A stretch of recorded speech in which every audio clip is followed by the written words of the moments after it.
Saio hau Nafarroako gobernuak diruz lagundu du.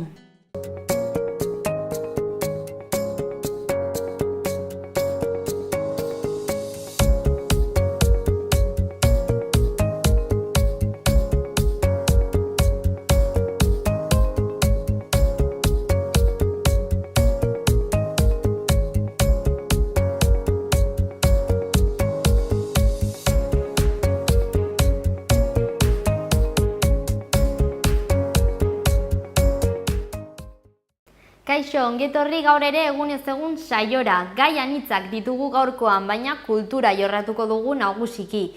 Batez ere programaren bigarren edo azkenengo zatian edo blokean. Gure gaurko lehendabiziko elkarrizketan platoan izango duguna, jasangarritasun kontuak izango ditugulako mintzagai.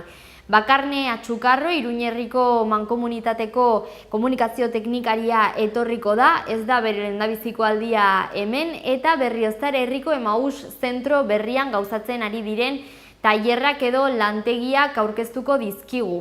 Aukera paregabea hortaz, espazio berri edo berritu hobe esan da, gero ikusiko dugu zergaitik esaten dudan berritu, honi buruz gehiago jakiteko. Eta baita bizimodu ekologikoago edo jasangarriago bat jarraitzen ikasteko ere. Jarraian, bigarren elkarrizketan, musika eta tradizioa izango dira protagonistak. Utxun txalapartako Mikel Urrutia eta Anai Gambra txalapartariak izango ditugu gurekin, bere azkenengo diska berria aurkezten. Baratzean du izena eta euskal instrumentu honen inguruan, txalapartaren inguruan alegia ere arituko dira. Eta bukatzeko kiriketan atalean, atzo Garaikide zikloaren baitan Iruñean Kondestable Jauregian Miren Gaztainagak eta Iraia Eliasek aktoreak gaur eta Dolore obra antzeztu zuten eta han izan ginen gu beraiekin. Horrekin amaituko dugu gaurko saioa, baina lehendabizi hasi beharko dugu. Goazen gaurko efemerideekin.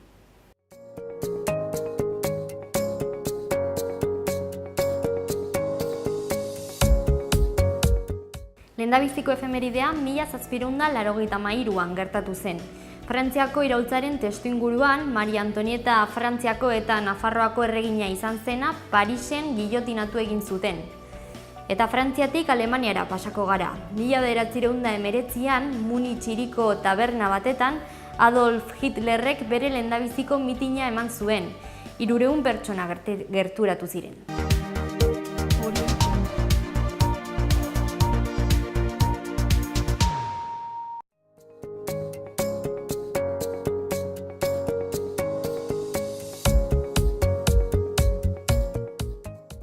Zer moduz, goazen gaurko titularrekin.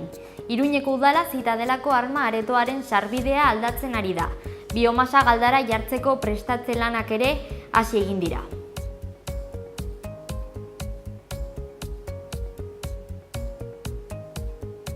Txirrindulariendako azpiegitura sendoaren aldeko apustua egin du udalak. 2022ako 127,4 kilometro egokituko dira 8,7 milioi euroko inbertsioarekin.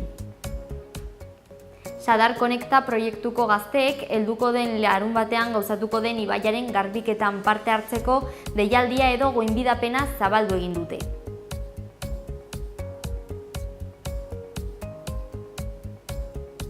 Greba egiten ari dira gaur ITV IATak. Geldialdia izan da beraz Merkairuña, Arbizu eta Donestebeko lantokietan. Langile gehiagoren eta lan baldintzen hobetzearen beharra aldarrikatzen dute. Gaur auzo bilera izango da Arrotxapean. Antxo Fernandez ahalduntze eta parte hartze saileko zuzendaria egonen da bertan. Aste honetan jarduera ezberdinak eskainiko dira Ingurumen Hezkuntzako Museoan, Iruñan. Besteak beste, oihan birlandaketa eta txirrindulen konponketarako lantegiak eta dirurik gabeko trukaketa azoka edo merkatua eskainiko dira.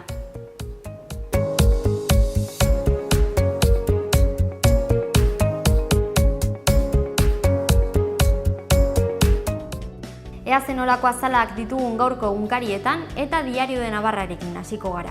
Lerroburu nagusian, geroa baik, bilduk, ahalduguk eta ezkerrak ilarak itxi dituzte eta amei pertsona fisikoen errentaren gaineko zerga itzultzearen kontra azaltzen dira. Azaleko argazkian gasolindegi bat agertzen da, gobernuak 670 milioi jasoko ditu dieselen zergari esker izenburupean. Diario de Notiziasekin jarraituko dugu. Lerroburu nagusian, 2019tik aurrera eta errentaren arabera, Nafarroak 25% kenketa aplikatuko du amatasun kasuei. Azaleko argazkiak emakume talde bat erakusten du Nafarroako parlamentuan. Azpian hurrengo titularra ipini dute. Ekofeminismoaren aldeko apustua. Gara egunkarian hau daukagu. Azaleko argazkian Inigo Cabacas-en heriotza argitzeko auziaren momentu bat ikusi daiteke. Izan ere, azaleko lerroburu nagusiak irudia laguntzen du eta hurrengoa dio. Ertzain batek kargatzeko aginduaren bitartez borroka bat bilatzen zela intzinuatzen du. Bukatzeko birpasatu ditzagun hedabide euskaldunak eta asteko berri egunkarira joango gara. Goikaldean azaleko argazki nagusian Inigo Cabacas-en auziaren momentu bat erakusten da, kontrasanekin hasi da Cabacas auzia izenburupean. Behan gainontzeko edukietan, iskin batean ezkerrean beste irudi bat daukagu, Gonzalo Susaeta eta Alfredo de Miguel ageri dira, de Miguelen ukazioak izenburuarekin. Alboan, zutabetxo batetan, gainontzeko albisteak edo edukiak. Sindikatuek bat egiten dute presoak euskal harriratu eta eriak askatzeko eskatuta esaten du lehendabizikoak. Horren azpian, Aralarreko bizitza guztia agerian. Oraindik berago, Mari de Jon taldeari eman diote Espainiako arte eszenikoen saria. Eta bukatzeko behan, Japoniarren euskal maitasuna, esaten du beste batek, bizigiro atalean. Euskal Herri Erratiko webgunearekin bukatuko dugu. Goian ezkerrean, Aritz Iesa 2. Hiri garraio azkarra eta jasangarria lortzeko urratsak egiten ari gara. Eta hor podcast bat zintzilikatu da. Horren alboan eskuinean, Iruñeak bizikletentzako hiri aitzindari izan nahi du. Beherago ezkerrera bueltatuz, ITV IATak geldirik dira Merka Iruñan, Arbizun eta Donesteben. Eta amaitzeko ondoan, 6 zauritu utzi ditu etxebizitza bateko suteak kale nagusian.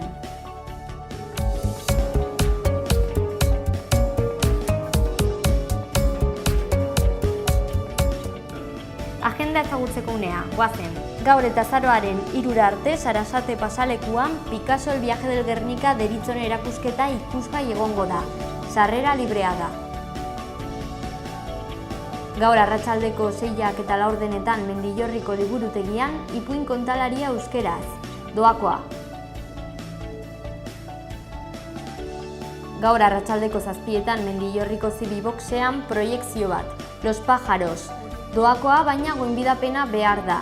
Horretarako Mendillorriko Zibiboxera ordu bat lehenago gerturatu zaitezkete eta han bertan eskuratu. Ordu erdi geroago gaur, arratsaldeko 7:30 Kondestable jauregian Iruñean, Garaikoetxea lider bat lehendakari deritzon liburuaren aurkezpena euskeraz egingo da. Doakoa.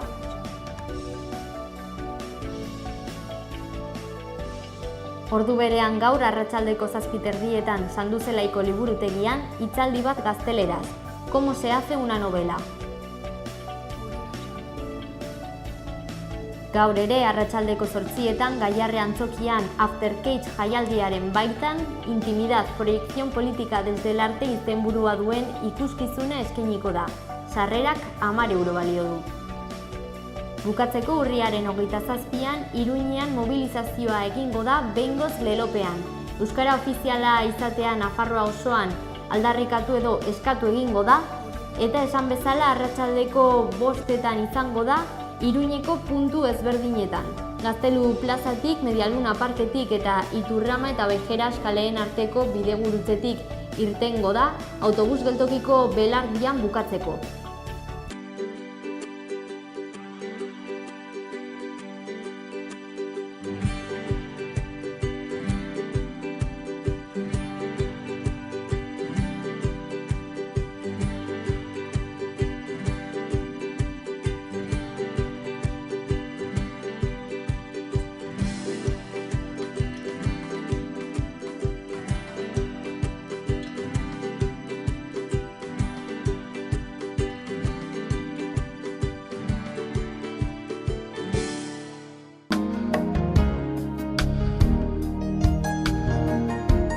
norabide aldakorreko haize ahula ibiliko da.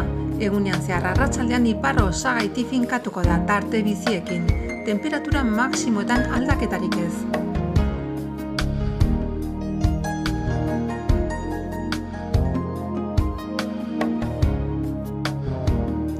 Asteazken goizan lanbroa eta lainoa sortuko dira. Egunaren lehen partean zeroan laino gutxikin egongo da, tarte lainotxuren batekin goizaldean eta goizan goiz. Arratsaldean lainoak ugaritu egingo dira eta zeroan lainotxu edo oso lainotxu geratuko da. Arratsalde gauean zaparrada txikiren bat bota dezake zenbait tokitan ertainak. Temperaturan aldaketarik ez.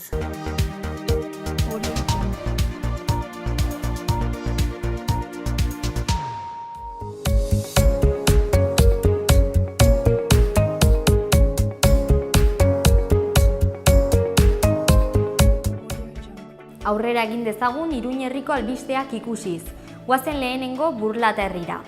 Euskaraldian inskribatzeko epea irekita dagoeneko. Proiektu honek Euskal Herri osoko herrietan eta baita auzoetan ere gauzatuko da azaroa eta abendua bitarteko 11 egunetan zehar.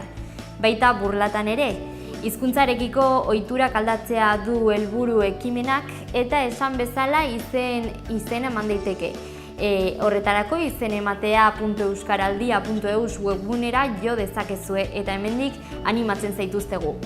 Honetaz gain, Pobreza Zero taldeak udalarekin batera, Burlatako udalarekin batera, emakumea eta pobrezia gaia aztertzen duen programa bat diseinatu du orain burutzen ari dena eta urriaren 20 arte iraungo duena. Hitzaldi ezberdinak eskainiko dira eta erakusketa bat ikusgai dago. Egitarau edo programa osoa udalaren web-orrian aurkitzen da eta bertan kontsultatu dezakezue. Burlatarekin bukatzeko koloneko minbizia garaiz detektatzeko programa baten baitan 50 eta 60 urte bitarteko pertsonei goinbidapena luzatzen zaie azterketa bat egiteko. Epea irekita dago urriaren 29 arte.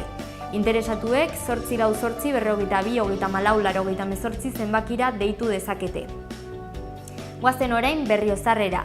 Mintzakide egitasmoa martxan jarriko da aurten ere eta izen ematepea edo matrikulazio epea irekita dago. Urriaren 28 azkenengo eguna izango da eta udaleko euskara zerbitzuan gauzatu behar da, aipatutako matrikula hori. Eta hori da guztia Berriozarren. Pasa gaitezen orain Orkoienera. Mapsa enpresak lana eskintzen du eta udalaren web-orrian zintzilikatu den dokumentu batetan bilatzen diren edo beharrezkoak diren profilak eta bestelako informazioa aurkitu daiteke. Eskakizunak igortzeko urriaren 20 arte aukera dago. Alde batera utziko dugu Orkoien eta Berriobeitiren txanda da orain. Amaitzeko ez gero Iruñea daukagulako, baina Berriobeiti lehendabizi. Berriobeiti diru laguntzak eskintzen ditu kirol jardueretako parte hartzea sustatzeko. Eskaera eredua eta deialdiaren oinarri guztiak udalaren webgunean bildu egin dira eta epea urriaren 30ean itxiko da. Orain bai, bukatzeko hauek dira albisteak Iruña hirian. Hirigintza gerentziak lehenengo eta bigarren zabalgunetako periren berrikustea esleituko du bihar asteazkenarekin, hornidurak eta ekintza ekonomikoa sustatzeko alde batetik eta mugikortasuna hobetzeko bestetik. Albiste gehiago. Udalak liburutegi orokorraren ondoan 2000 metro karratuko lursail bat jartzeko eta Mendebaldea eta Ermitagaina auzoen baratza ekologiko eta komunitario gisa erabiltzeko proposamena egin du. Mota honetako hiriko 4. baratza komunitarioa izango litzateke. Ingurumen hezkuntzako museoak lantegi bat eskainiko du gaur asteartea arratsaldean basoak birlandatzen ikasteko. Arratsaldeko 7etan burutuko da eta sarrera librea izango da.